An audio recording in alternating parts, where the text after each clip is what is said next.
The Caspian Explorer. With its classic saucer section and legally distinct warp nacelles, it's hard to not intuitively understand what this ship is. It's an explorer. The clue's in the name. The thing is that there's a lot of reasons that the Caspian is incredible, but some of them are obvious and are real, some of them are obvious and aren't actually impactful at all, and some are things you may not have even realized, even if you've been flying one for a minute. I'm going to get incredibly lost in the weeds discussing the mechanics of exploration, but before I do, I'll give you the TLDR and say that the Caspian Explorer is purpose-built for riding the Neutron Super-Highway. When the ship released, I threw together a planned build I had lying around and struck out to Rainbow's End, 48,000 light-years from the bubble. That took me 2 hours and 10 minutes. That's how long it used to take me to get to Colonia in an Anaconda, which was only 22,000 light-years. And yeah, the fact that the Caspian has a 6 times range multiplier on the Neutron Super-Highway was helpful. But you know what I never actually had to do that entire 110 jump voyage? Repair my FSD. Other exploration ships in the highway have to stop for repairs every 10 to 20 jumps or so. Otherwise your FSD starts malfunctioning as its integrity goes below 80%. I reached Rainbow's End with 94% integrity and full ammo stocks in my numerous AFMUs. Also, I could go around 20 jumps or over 9,000 light-years before having to fuel scoop.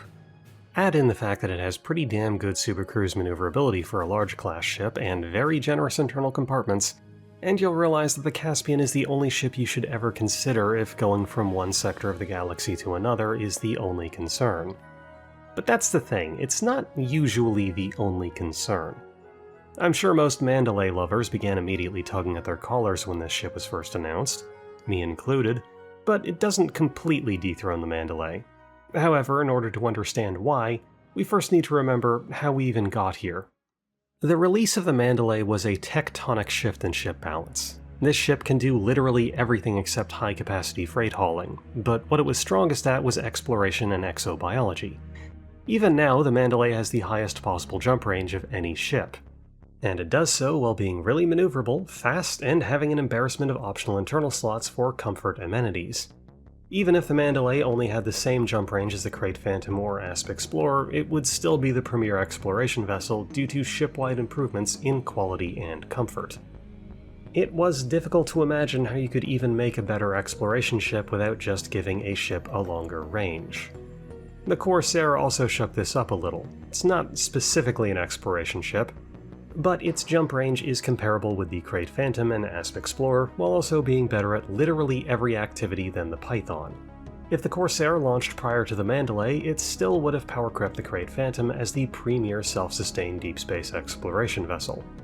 And even if the Mandalay and Corsair were nerfed to be similar in stats and jump range and internals as all the previous ships, they would still be SCO optimized, which allows you to cut tens of minutes off of exploring those pesky secondary star systems that are 140,000 light seconds or more away.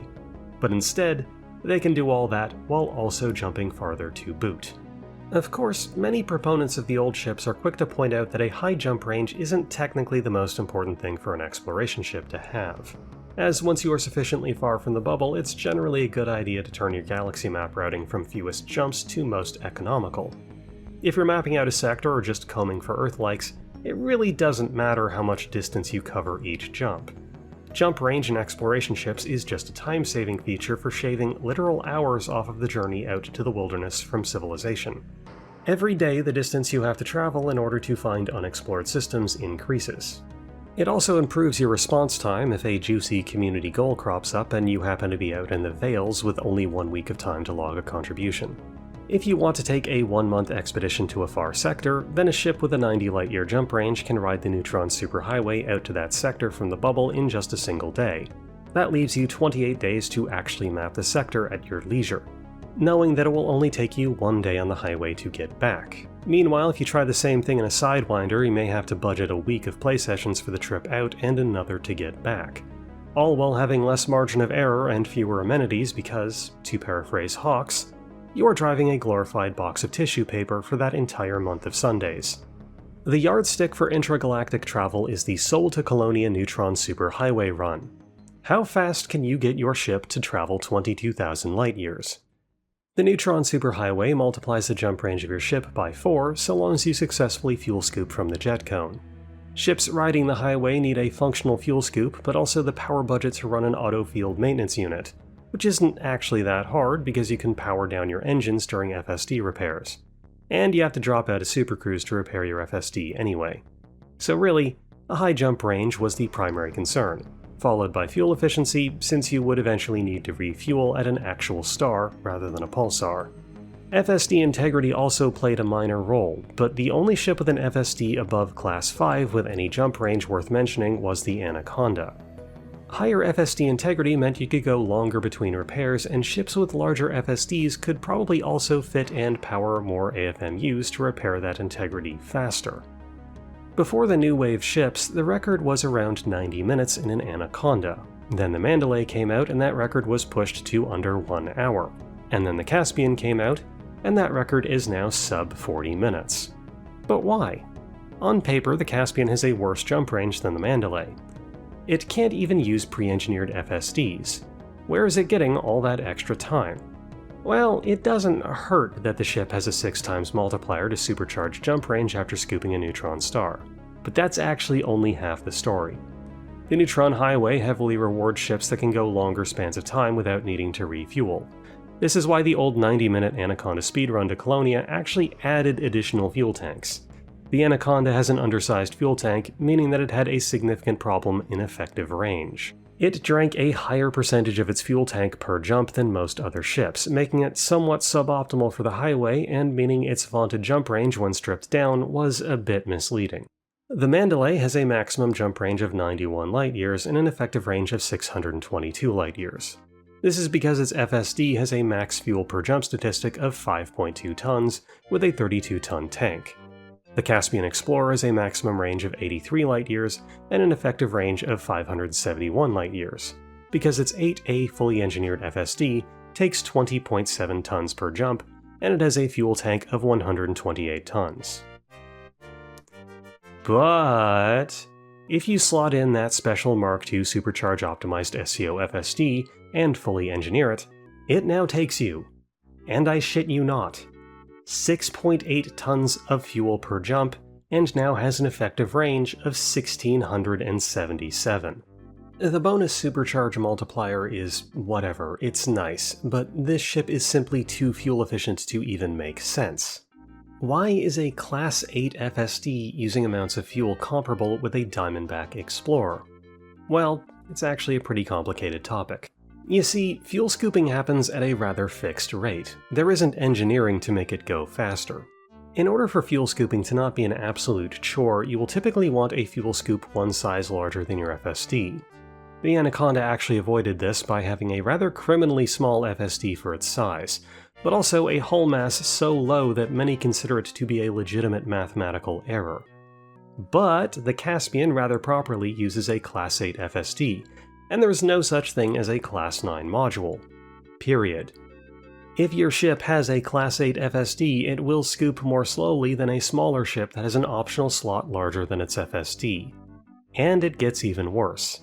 You can't put a Class 8 optional internal slot in an exploration ship. That almost instantly makes it a viable shield tank in combat. They could have fixed this with a Class 8 slot dedicated to a specialized fuel scoop that only this ship could use, but they didn't, and I don't really know why. So in order to prevent the average fuel scoop time going from 5.9 seconds per jump in the Mandalay to 17 seconds per jump with the Caspian, even slower than a Diamondback, they decreased the fuel consumption per jump to bring the performance of a 7A fuel scoop in line with that of a jump range maxed Anaconda. Unfortunately, the consequence is that the effective range is almost 3 times longer than any other ship in the entire game, and that effect is compounded even more when traveling on the Neutron Highway, because the 6 times range bonus can be applied to that increased fuel efficiency. The result is that this ship can ride the Neutron Highway faster than any other ship, spend less time fuel scooping than any other ship, and stop to fuel scoop fewer times than any other ship. It is the king of the Neutron Super-Highway and can make the trip to Colonia, Sagittarius A Star, Rainbow's End, or Beagle Point faster than anything else probably ever will. Since it by default can fit a fuel tank 4 times larger than the Mandalay, it can also spend about as long an SCO as the Mandalay before running out of fuel, despite its Class 8 FSD. Which is a good reason to not size down the fuel tank despite the good fuel economy. The only real downside to all this? Well, run your tank completely dry and you will still need to spend 1 minute and 45 seconds to scoop back to full. Can't avoid it forever, just for a really long time. And besides, the Diamondback needs to do this every 6 jumps. You need to do it every 18. A quick galaxy plotter on Spanch tells me that this ship can go 20 jumps or over 9,000 light-years between refuels. That's ridiculous. In practice, the effective range on the highway is so long that I found myself skipping scheduled refuel stops because I know I can make it to the next one with what's in the tank. You can simply go for so long without refueling that refueling opportunities crop up along the way by sheer coincidence.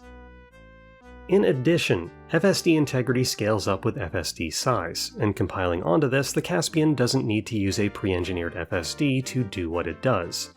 Pre-eng FSDs have a rather significant drop to FSD integrity as a trade-off for better range. The Caspian is the only ship that can fit a Class 8 FSD, and integrity scales linearly with module class, giving it peerless range on the highway before needing to stop for repairs. I'm pretty sure you can get to Beagle Point from Earth without ever needing to exit supercruise. Of course, there are also downsides to being a large class ship. The Caspian is a chunky boy, and exobiology as a profession is a hell of a body shamer. The easier it is to set down on rocky terrain, then the easier it will be to rake in the big bucks on stratum. And while the Caspian is said to have advanced articulated landing struts that can deal with rugged landings, many remain unconvinced. I've no doubt that it's a marked improvement over trying to get the Anaconda to land, but it needs to be said that while a genuine effort was made to make the Caspian good for exobiology, it's still not beating the Mandalay. One flower I can genuinely offer the Caspian for shore excursions is that it has the somewhat revolutionary design decision of allowing the SRV bay to tender to the bow while facing forward. Every ship in the game prior tenders the buggy to the rear or midship, generally facing backward, almost always behind the forward landing gear. Trust me, I've checked. When I made my All Ships Reviewed video, I tendered an SRV from every ship in the game, both to illustrate where the ship tendered and provide a stable point of reference for size. The Caspian is the only ship that tenders ahead of its landing gear, and also facing forward. It also disembarks to the bow, but most SEO-optimized ships do that anyway, with pre-Odyssey ships having a rather mixed arrangement. This is a genuinely great comfort feature, but since we're in a 1,300-ton large-class ship, planetary landings are already going to be a bit of a pain regardless. In order to compensate for the fact that gravity acts more harshly on heavier objects, the Caspian has been given the unique Mk.II gravity-optimized thrusters. These allow the ship to perform more like a medium ship in high-gravity environments, or environments that have gravity at all for that matter. But the cost is pretty huge and, in my opinion, not actually worth it. In order to test how important these gravity-optimized thrusters are, I took a trip out to everyone's favorite high-G playground, Achenar 3. This planet has a gravity of 6.7 G. I feel like actually encountering a gravity higher than this while exploring is going to be incredibly uncommon. Using the correct procedure of leveling my ship to the horizon and feathering my flight assist off to descend slowly, I touched down without issue, and then climbed back to orbit without incident using Class 6 D-rated dirty-tuned stripped-down engines. I did have to jostle around a bit to actually be able to land because, again, large-class ship, but ultimately I didn't experience any more difficulty setting the Caspian down than I would with any other ship, and I didn't need the gravity-optimized thrusters to do so. And I really do not want to use those things. Know why? The lowest size that these gravity-optimized thrusters come in is A-rated Class 7. They weigh 80 tons! A Caspian that has been stripped for long jump range can easily fit in D-rated Class 6 thrusters that weigh only 16 tons. To make matters worse, the power demand of these Mk.II thrusters is 50% higher than 6D thrusters, which will basically force you up a power plant class. These things are way heavier and more power hungry than they have any right to be on a non-combat ship, and using them at all will cut into that excellent neutron jump range quite a lot. The difference in unladen jump range between my preferred build and the variant that uses the gravity-optimized thrusters is about 3 light-years. Remember, every light-year of range lost is 6 on the highway instead of 4, so these engines drag down our per-jump range by about 18, and our total range by almost 100. They also don't provide the immunity to high-G environments that you might expect them to. Here I am on Achenar 3 again with my Grade 5 dirty-tuned Mk.II engines, and watch what happens if I deign to roll my ship 90 degrees to starboard.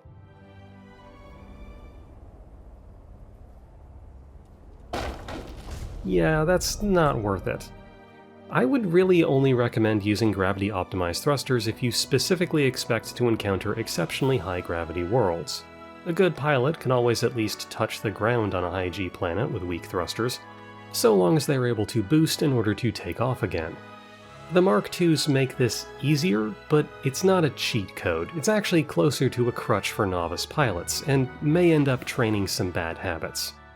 It's also worth mentioning that there literally cannot be exobio targets on high-gravity worlds, since it's impossible to disembark in high-G locations. At best, the only real reason to land on a high-gravity world is to mine for some resources for synthesis.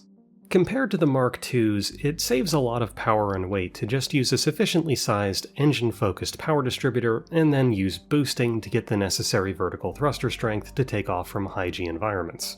So, unless you're an absolute greenhorn, you can pretty much forget about them. I think this module was a reaction to the fact that Explorer Condas would usually fit Class 4 D-rated thrusters by scraping the paint off of the ship and then using drive distributor experimental effect to put engines onto the Conda that really should never have been allowed to be there in the first place, which gave the ship a reputation for crashing on high-G worlds. The solution to that problem is, and always has been, don't do that in the first place, and really nothing has changed. It's not a trick that you can even do in the Caspian anyway, and the Caspian handles much better than the Conda to boot. And while we're talking about planetary landings, there's also the Mk.II ablative armor. I don't know what the hell FDev was cooking with this one, but it needed some seasoning. Okay, so basically with any other ship, whenever you do a planetary approach, you can't nose down more than 60 degrees without suffering an emergency drop. And when you do enter glide state, you will be moving at a fixed velocity of 2,000 meters a second until you approach about 15 kilometers of the surface. The Caspian Explorer can fit Mk.II ablative armor. This tweaks these numbers to 75 degrees and 3,500 meters a second. It makes planetary approaches faster and easier. This would be phenomenal on a trade ship with a lot of cargo capacity. But to be frank, the Caspian Explorer does not need this at all, and it's weird that it was even included. To make matters worse, the same restrictions to vertical velocity are still in place on entering the exclusion zone.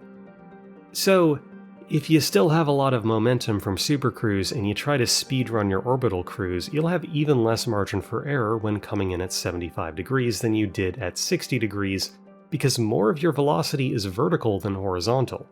Planetary approach has always been more about feeling it out and less about an exact science due to the mechanics of supercruise momentum and the variability of planetary conditions, and ablative armor really does not help with that. Yes, the Caspian needed a competitive edge over the Mandalay in exobiology in order for it to not be completely written off, but slightly tweaking the entirely arbitrary game mechanic to be faster was not necessary and is barely impactful.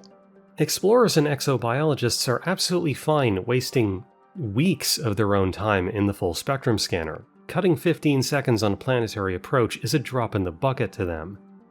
Cargo vessel pilots would nut for this armor, but it's pointless here. What's even worse is that the Mk.II ablative lightweight alloys have mass. Lightweight alloys with mass! Absolutely ridiculous! So, if you want to actually use this unique feature for faster planetary approaches, that's going to be 15 tons plus tip. And by tip, I mean you want to engineer it for better hull HP, then it'll be 19.5 tons. Yes, the armor on your exploration ship will weigh as much as a Class 5 A-rated module, just for a minor convenience. My advice? Grade 5 lightweight engineering with deep plating. There has never been a statistically justifiable reason to ever use lightweight engineering before now because lightweight alloys weighed nothing and could have heavy duty put on them with no downsides. Congratulations, lightweight armor engineering. You are now allowed to exist.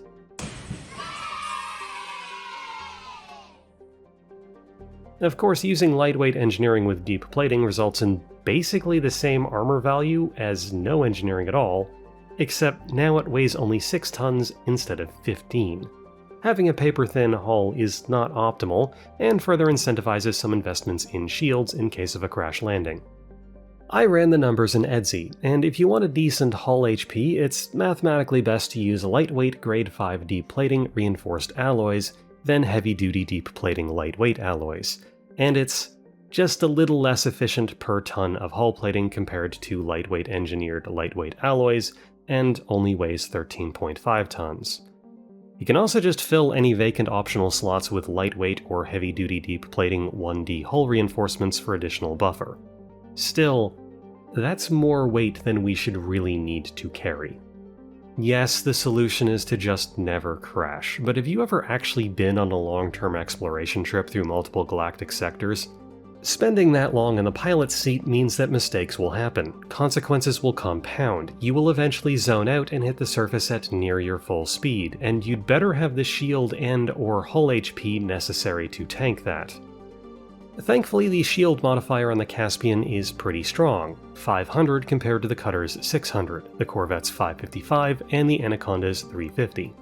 The catch being that it only has 6 utility mounts instead of 8. With some engineered heavy-duty E-rated shield boosters, it's really no issue to get the shield health on this thing up to snuff. The Caspian is so heavy that crash-proofing it alongside an enhanced low-power 6A shield barely affects its jump range, and you get way more value for protection out of 28 tons of shield modules than 19 tons of armor.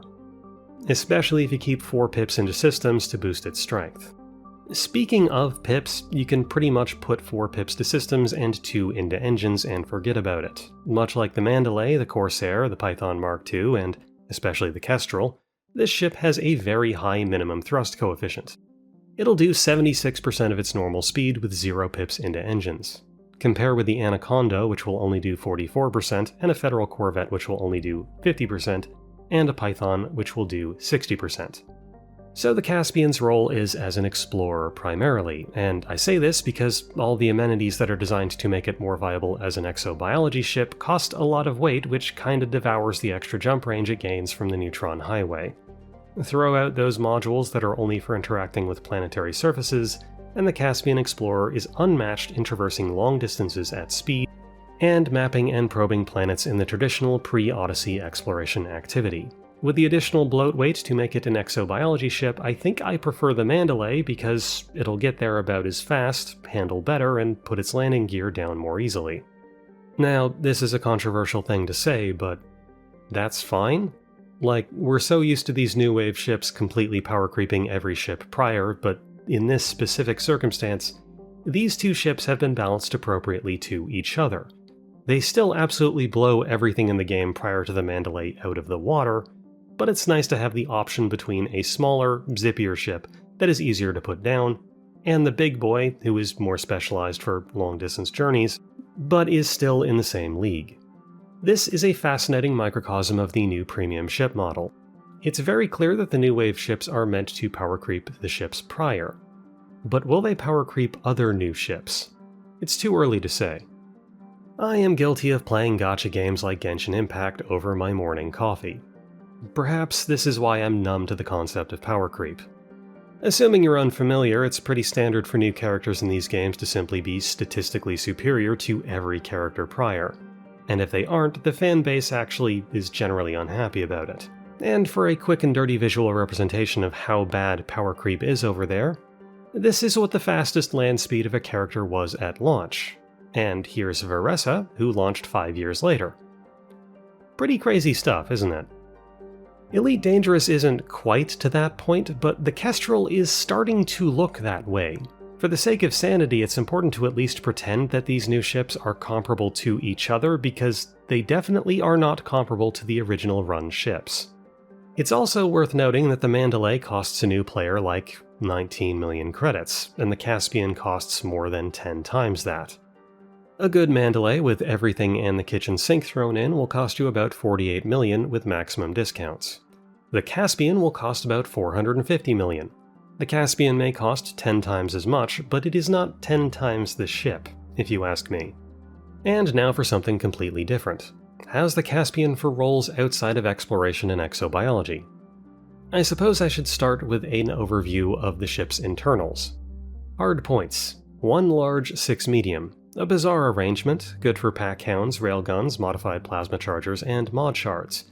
However, there's only a Class 7 power distributor to play with and no Class 4 hardpoints.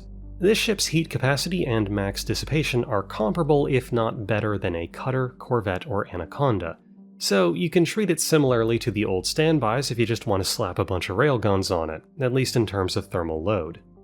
For bulkheads, the ship has all the usual options, but they've been renamed to Mk.II Ablative. They are statistically identical to the normal variety, but pretty damned expensive. Lightweight ablative alloys have weight, as previously mentioned, but the base lightweight alloy that the ship comes with is still weightless and can be used as normal. This ship's armor hardness rating is 60, and its armor modifier is 345. This makes it less survivable than a Corvette, Anaconda, or Cutter. It has less armor hardness but a better modifier than a Mamba or Fertile Lance, making it more susceptible to smaller weapons than even the Corsair. For hull HP, that is. The power plant can go up to Class 8, which gives you plenty of room to grow for a combat vessel. For thrusters, an exploration ship can dip as low as 6D thrusters. If you size down the fuel tank, you can technically slap a 5A thruster on this, but it doesn't buy you anything. D-rated thrusters 1 class up generally outperform A-rated 1 class down wherever they can be fit. In the opposite direction, 7A thrusters are the highest the ship can go, and the ship's max speeds are about 330 normal, 450 boost. Mk.II gravity-optimized thrusters are identical in stats to normal 7A thrusters at a noticeable upcharge. They just get less of a penalty from gravity, as you'd expect. I wouldn't expect these to give you an edge in combat unless surface station AX combat zones happen to come back. The 8A Mk.II supercharge optimized SCO FSD is legitimately the only thing you should ever use, and there is no pre-engineered variant, which means this ship has a larger rebuy cost than most exploration vessels. Even more so if you use lightweight ablative armor and gravity-optimized thrusters. This also means FSD repairs will cost a lot more on the landing pad, so you might want to repair it with an AFMU to save some money. The life support is a Class 5, which isn't bad. Stripped down, it only weighs 1.2 tons. Unfortunately, the sensors are Class 8. Even D-rated, they will weigh 64 tons. With lightweight engineering, we can get that down to 13 tons, but that's really 13 tons we didn't need to be lugging around. Technically, higher class sensors have better typical emissions range, but that stat does not matter at all for exploration ships, and even for combat ships. The engineering is what makes the biggest difference, and having heavier sensors are generally considered a negative. 6 utility mounts. That's enough for AX, but for shield tanking it's a bit tight. Into the optionals, and we have a singular Class 7 slot, 2 Class 6s, 4 Class 5s, 2 Class 4, a Class 3, a Class 2, and 3 Class 1s. A definite focus on many different slots rather than having large slots. The Caspian actually has more optional slots than any other ship, it's just that most of them are Class 5 and below. The result is a ship with less raw cargo capacity than the Anaconda, but more options, especially considering there are no locked military slots. So, let's explore the options per activity. Freighting. It can carry maybe 10% less cargo than an Anaconda, but its laden jump range is dramatically better. Sacrifice 16 tons of cargo space for a booster, and this sucker can haul 400 tons, 65 light-years per jump, at a total effective range of almost 1,300 light-years before refueling. Unlike a lot of ships, it also has the Class 1 slots to put in a supercruise and docking computer without feeling wasteful, which is good for being lazy on trade routes. This is actually kind of incredible for reputation grinding. A lot of cargo missions are in the 100 to 200 ton range with a distance of 100 or so light-year, and the Caspian can slam those missions out in a jiffy. Unfortunately, if you also want shields on your ship, That'll be 32 tons off of your capacity. Also, it can't make deliveries to outposts, which will hamper your opportunities compared to a similarly fitted Type 8. The Caspian's ablative armor might be an advantage for getting surface station-only commodities such as CMM composites, but at about 400 tons a load compared to the Panther's 1200 tons, I seriously doubt that it is the 3 times faster that it would need to be to actually gather those commodities more efficiently. Passenger missions. Very similar story.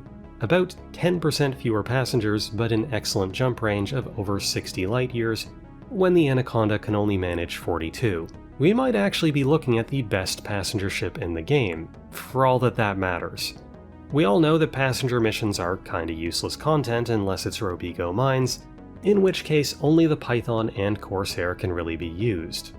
Also, the mines are kinda looking run down these days. I haven't really found it to be as profitable as it used to be. Mining. Well, it's definitely got the hard points. There isn't much to complain about, but not much to recommend it either. It handles better than a Corvette, but it also doesn't have a Class 8 power distributor, so it can't laser mine as fast.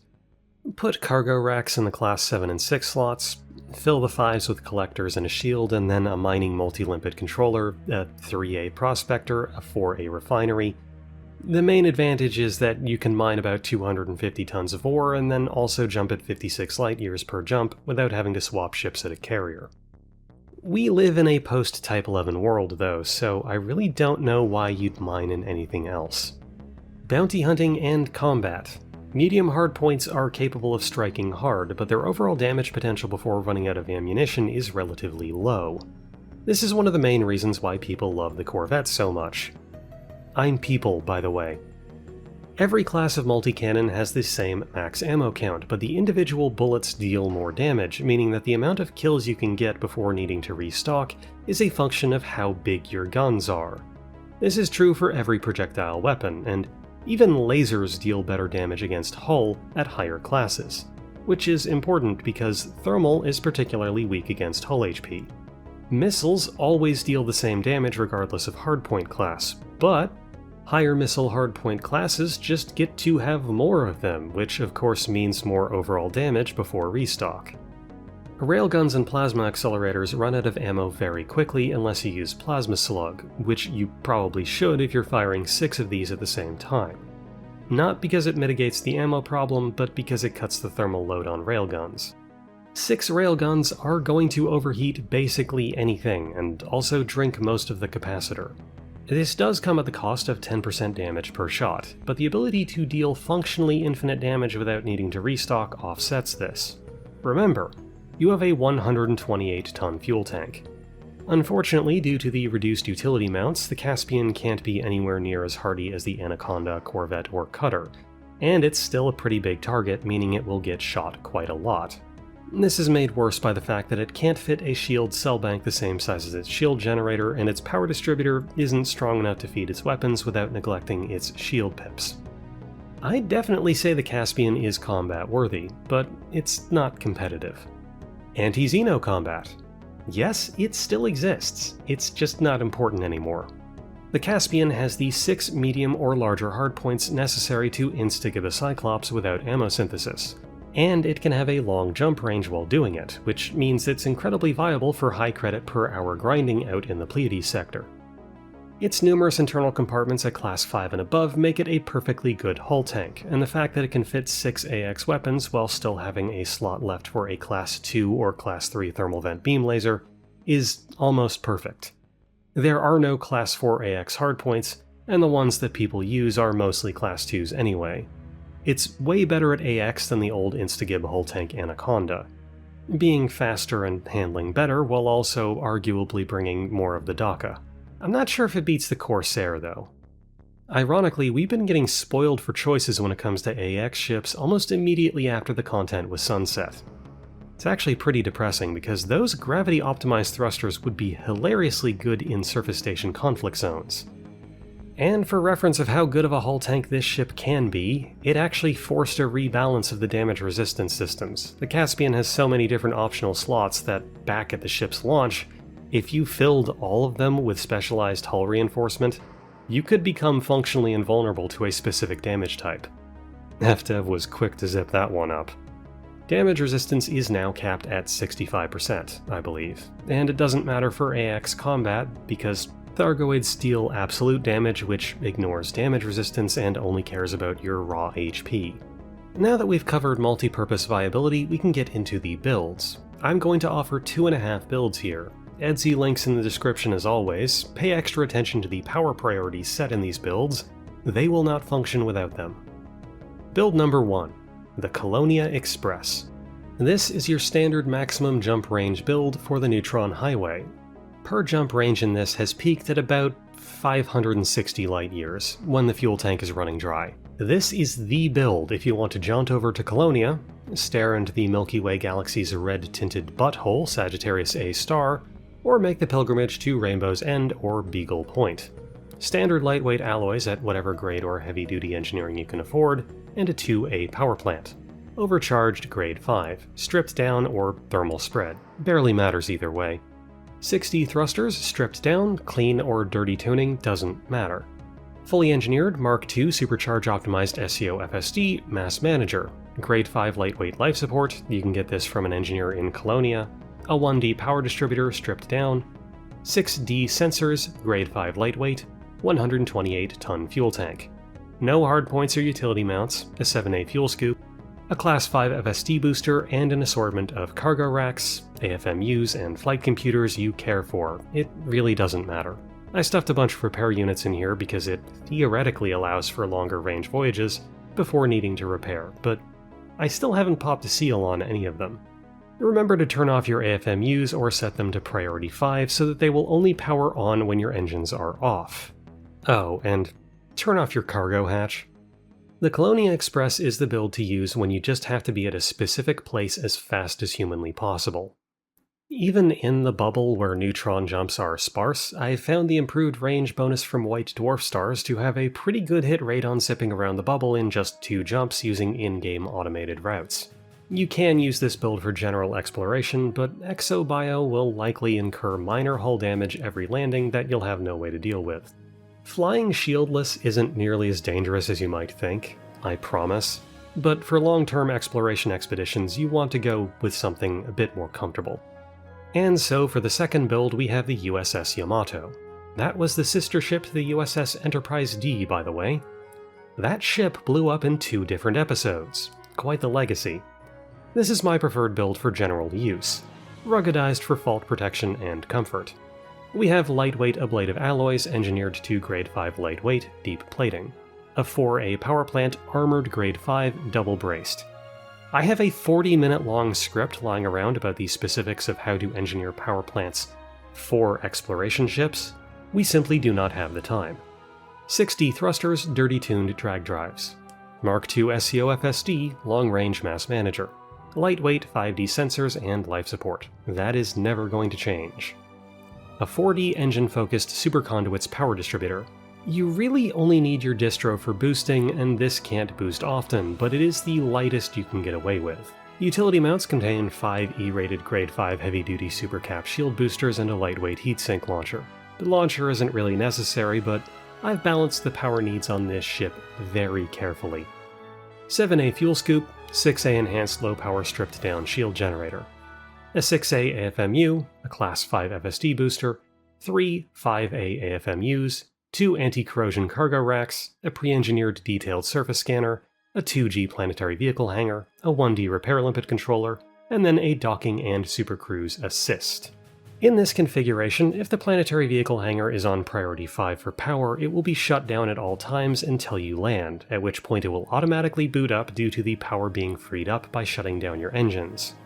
In fact, the power priorities for this ship are so carefully balanced that it can technically limp home on a broken power plant.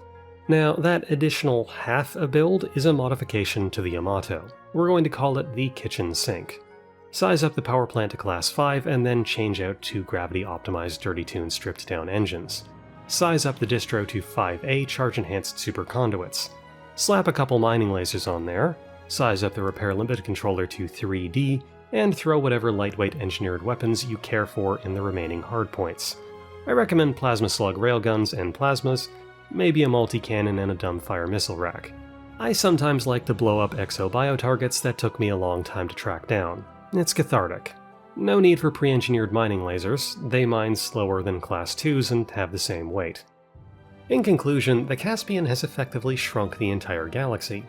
Power creep in ship design usually just means more credits, faster reputation gain, better merit grinding, etc., etc., but those are all goals that are usually accompanied by the goalposts moving further away. Being able to grind more credits faster was basically addressed with squadron carriers, which even a veteran player can probably only barely afford out of pocket. And the merit benchmark was set pretty high for getting to rank 100 after the power play rework. But the Milky Way is the Milky Way. It's hard not to feel a pang of guilt over the fact that, back in the day, it took hardy explorers days to get out to the far edge of the galaxy, and I showed up in less time than it takes to cook a brisket. There's coffee in that nebula.